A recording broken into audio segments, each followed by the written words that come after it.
One of my favorite ETFs which pay dividends is the one that we are going to see in this video.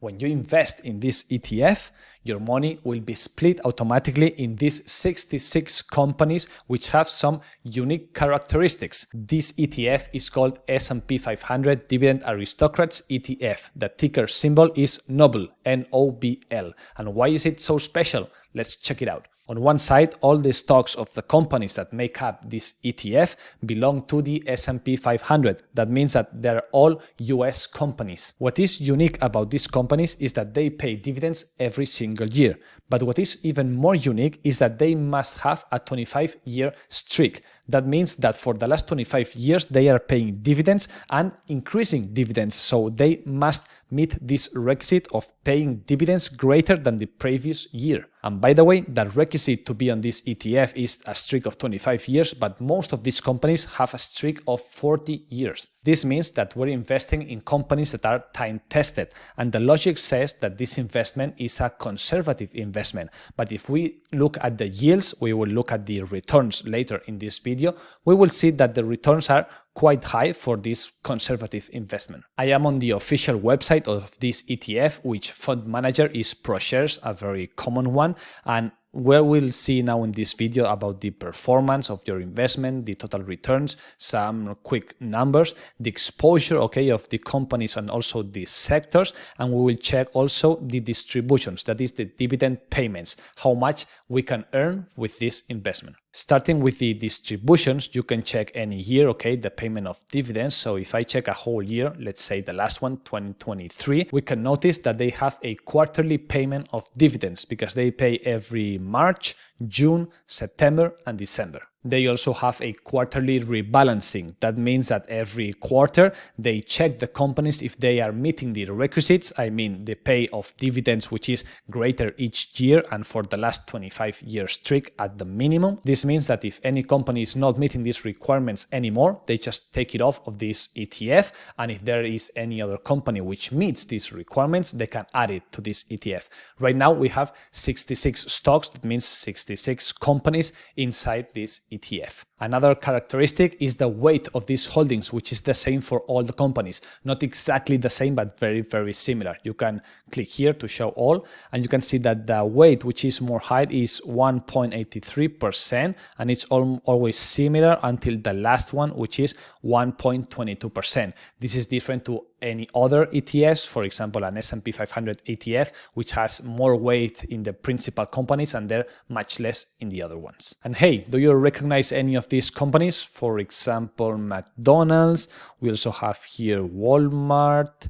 Let's check another one, Coca-Cola, Johnson & Johnson, and you can check the whole list if you want. Let's look now at the exposure of this ETF. That means with your money, you're of course buying some stock of companies, and what are the sectors?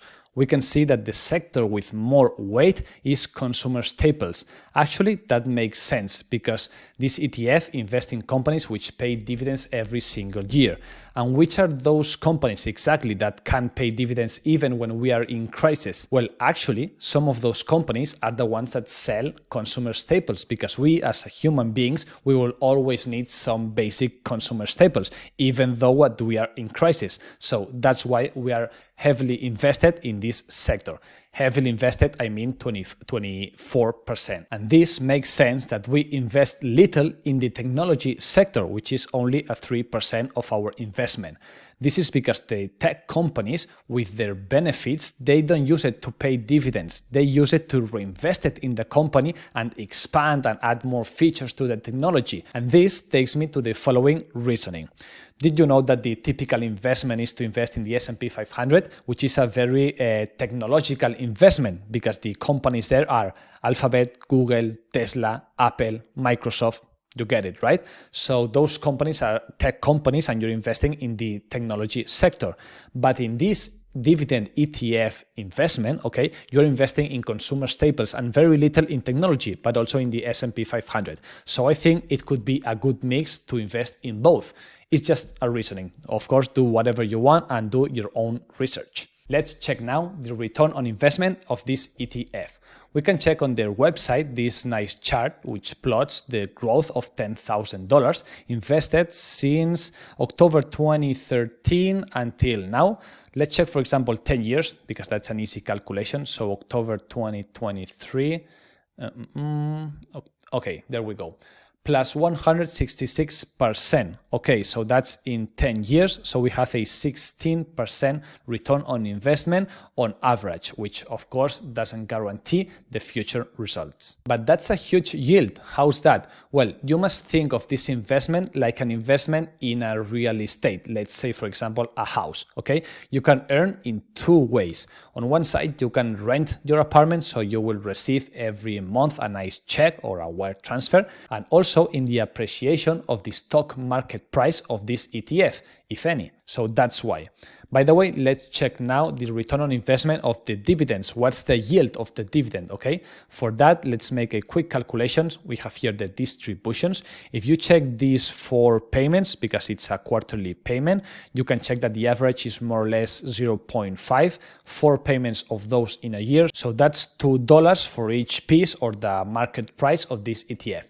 Let's check now the price of this ETF in an independent website. Okay, this is Seeking Alpha. It's a very known one. I am checking here the NOBL ProShares S&P 500 Dividend Aristocrats ETF, and let's check the price. Currently is 102. Okay, so if you're getting $2 a year and it costs $102 the market price of this ETF, that means that more or less you have a yield of the dividend of 2%.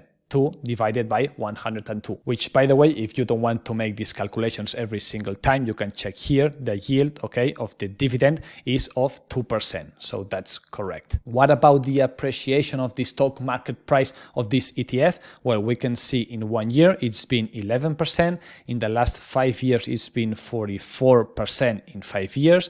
In 10 years, it's been 120. So divided by 10, that's 12%. So on one side, we can have the 12% of yield, okay, just for the stock market price appreciation, and 2% for the dividend. So altogether, it's more or less a 14%. That's rough numbers, but you can get an idea of the future results, more or less how much money you can earn with this investment in this ETF. And where can you buy this ETF? Well, if you are from United States, in many brokerage accounts, you can see it. If you are from Europe, which is my case, I am from Spain, it's a bit more difficult to invest in US ETFs. Well, I use eToro, which is a great platform. I'm very happy with them. If you don't have an account with eToro, I will leave you my link in the description. Maybe you'll get a free stock of it, okay? And here you just you search for the ticker symbol, which is NOBL. I have it in Spanish, okay? Sorry about that.